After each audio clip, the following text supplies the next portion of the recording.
BNR gold and diamonds తరుగు తక్కువ బంగారం ఎక్కువ. ఇప్పుడు మన వైజాగ్ లో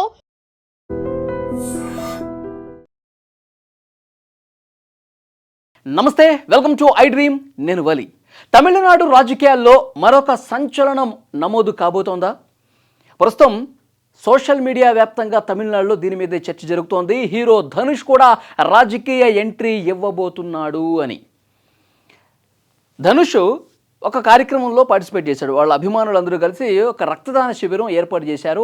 దానికి హాజరైనటువంటి ధనుష్ కొన్ని కీలకమైనటువంటి వ్యాఖ్యలు చేశాడు. దీని చుట్టూనే ప్రస్తుతం తమిళ రాజకీయాల్లో తీవ్రమైనటువంటి చర్చ జరుగుతోంది. అతను ఏమన్నాడు అంటే, మీరందరూ కూడా ఇంతమంది ఈ కార్యక్రమానికి వచ్చి ఇంత ఐక్యతగా ఉండి ఈ కార్యక్రమానికి వచ్చారు అంటే ఈ ఐక్యతకి ఒక శక్తి ఉంది. కాబట్టి ఈ ఐక్యతని అట్లా వదిలేయద్దు. ఒక లక్ష్యాన్ని ఏర్పరచుకుంటే డెఫినెట్గా ఈ ఐక్యతకి ఈ శక్తికి ఒక అర్థం పరమార్థం ఉంటుంది. మీరందరూ కూడా సామాజిక కార్యక్రమాలు మొదలుపెట్టండి. మీకు తెలిసిన వాళ్లకు, లేకపోతే మీ గ్రామంలో కావచ్చు, మీ చుట్టుపక్కల కావచ్చు, ఎవరైనా సరే ఇబ్బందులు ఉంటే ఆ ఇబ్బందిని తొలగిపోయే విధంగా, వాళ్ళ సమస్యలు పరిష్కారం అయ్యే విధంగా మీ వంతుగా ధనుష్ అభిమానిగా మీరు అలాంటి కార్యక్రమాలు చేస్తే నిజంగా చాలా గొప్పగా ఉంటుంది. చాలా గొప్ప మార్పు సమాజంలో తీసుకొచ్చిన వాళ్ళం అవుతాం. నేను కూడా మీ పేరును పెంచే విధంగా, మీ పేరు ప్రతిష్టలు పెరిగే విధంగా ధనుష్ అనేటువంటి వ్యక్తి ఒక నూతన ఉత్సాహంతో, ఉత్తేజంతో మరిన్ని సేవా కార్యక్రమాలు చేయడానికి ముందుకు వస్తాడు. కాబట్టి డెఫినెట్గా మీరందరూ కూడా అలాంటి సేవా కార్యక్రమంలో పార్టిసిపేట్ చేయండి. ప్రజల బాగు కోసం, ప్రజలకు మంచి చేసే దాంట్లో భాగంగా మీకు తెలిసిన వాళ్ళకి మీకు చేతనైనంత సాయం మీరు చేస్తూ పోండి. నా వంతు ప్రయత్నం నేను కూడా చేస్తా. మీరు అలా చేస్తారని అనుకుంటున్నాను. ఎందుకంటే ధనుష్ అభిమాని ప్రతి ఒక్కడు కూడా కష్టపడేవాడు ఉంటాడు, ప్రజలు మేలు కోరేవాడు ఉంటాడు, ప్రజలకు సేవ చేసేవాడు అయి ఉంటాడు అన్నది నిరూపించాలి. మీరు ఆ రకంగా నిరూపిస్తారో అలాంటి కార్యక్రమాలు చేస్తారని చెప్పి ఆశిస్తున్నాను అని ఇలాంటి వ్యాఖ్యలే చేశాడు ఆ కార్యక్రమంలో. సో ఇదొక రాజకీయ ప్రసంగంగా చాలా క్లియర్గా ప్రతి ఒక్కరికి కూడా అనిపిస్తోంది. సో డెఫినెట్గా ధనుష్ కూడా భవిష్యత్తులో రాజకీయ ఎంట్రీ ఇచ్చేస్తున్నాడు అనేది కూడా చాలా స్పష్టంగా ధనుష్ అభిమానులే కాదు, సోషల్ మీడియా వ్యాప్తంగా అక్కడ ప్రతి ఒక్కరు కూడా విజయ్ బాటలోనే ధనుష్ కూడా రాబోతున్నాడు. Dhanush political entry almost confirm అయిపోయింది. సో గ్రౌండ్ ప్రిపేర్ చేసుకుంటున్నాడు. సో కాబట్టి అభిమానులకు ఆ రకమైనటువంటి సూచన, సలహా చేశాడు అనేది కూడా ఇక్కడ క్లియర్గా అర్థమవుతుంది. సో అతని టార్గెట్ ఇది 2026, అంటే 2031. 2031లో తమిళనాడులో జరిగేటువంటి అసెంబ్లీ ఎన్నికల టార్గెట్గా ఇప్పటి నుంచే హీరో ధనుష్ పావులు కదుపుతున్నాడు అన్నది కూడా చాలా క్లియర్గా చాలామందికి అర్థమవుతున్నటువంటి విషయం.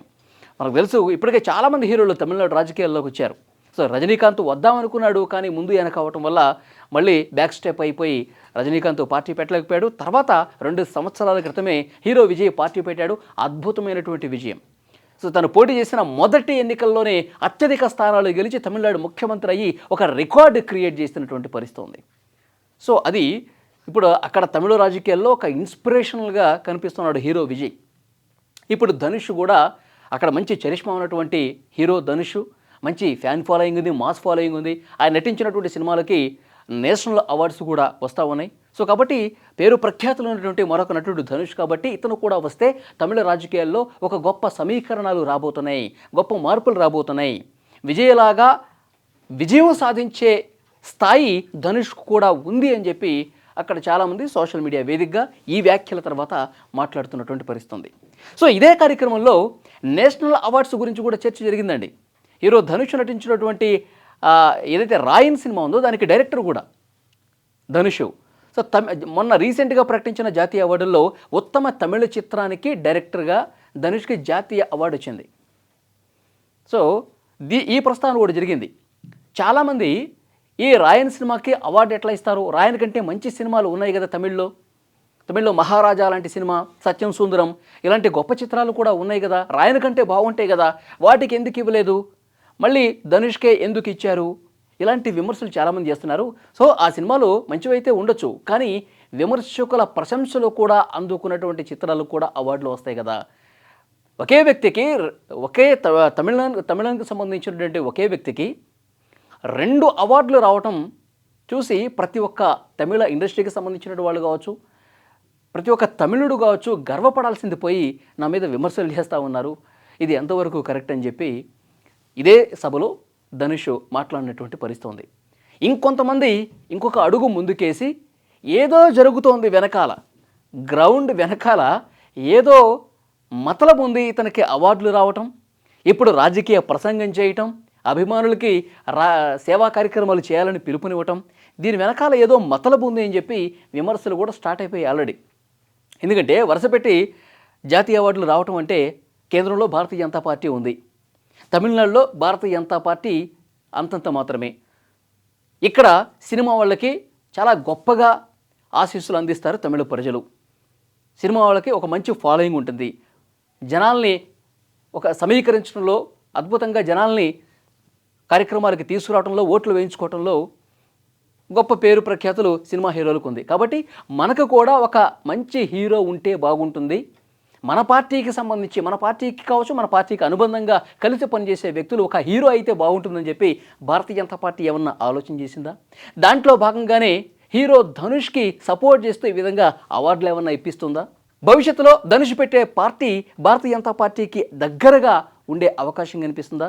భారతీయ జనతా పార్టీ కనుసన్నల్లోనే ధనుష్ నడుచుకునే అవకాశం కనిపిస్తుందా? సో ఇలాంటి ఈక్వేషన్స్ అన్నీ కూడా ప్రస్తుతం చర్చల మీద చర్చలకు వస్తూ ఉన్నాయి. ఎందుకంటే అంతకంటే మంచి సినిమాలు ఉన్నా కానీ ధనుష్కే జాతీయ అవార్డు ఇవ్వటం ఏంటి?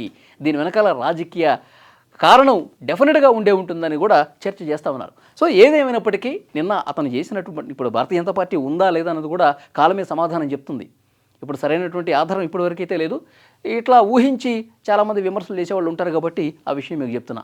సో ఏదేమైనప్పటికీ hero Dhanush political entry almost confirm అయిపోతున్నా. ఆయన డెసిషన్ తీసుకున్నాకే అభిమానులతో ఈ విధంగా కామెంట్స్ చేశాడన్నది కూడా క్లియర్గా అర్థమవుతుంది. ఈ వీడియో చూస్తున్న ప్రతి ఒక్కరు కూడా కామెంట్ చేయండి, హీరో ధనుష్ నిజంగా రాజకీయ పార్టీ పెడితే ఏ విధంగా ఉండబోతుంది? విజయలాగే అద్భుతమైనటువంటి విజయం నమోదు చేసే ఛాన్స్ ఆయనకుందా? ఎందుకంటే గొప్ప పేరు మోసిన పార్టీలు ఉన్నాయి ఆల్రెడీ, డిఎంకే, అన్నా డిఎంకే, ఇప్పుడు టీవీకే హీరో విజయ్ది. ఇప్పుడు మళ్ళీ ధనుష్ ఎంట్రీ ఇస్తే అవకాశం ఉంటుందా? భారతీయ జనతా పార్టీతో నిజంగా ఆయన కలిసి ప్రయాణం చేస్తే అవకాశాలు ఉంటాయి ఆ ధనుష్కి. మీ అభిప్రాయం కామెంట్ చేయండి. Thank you.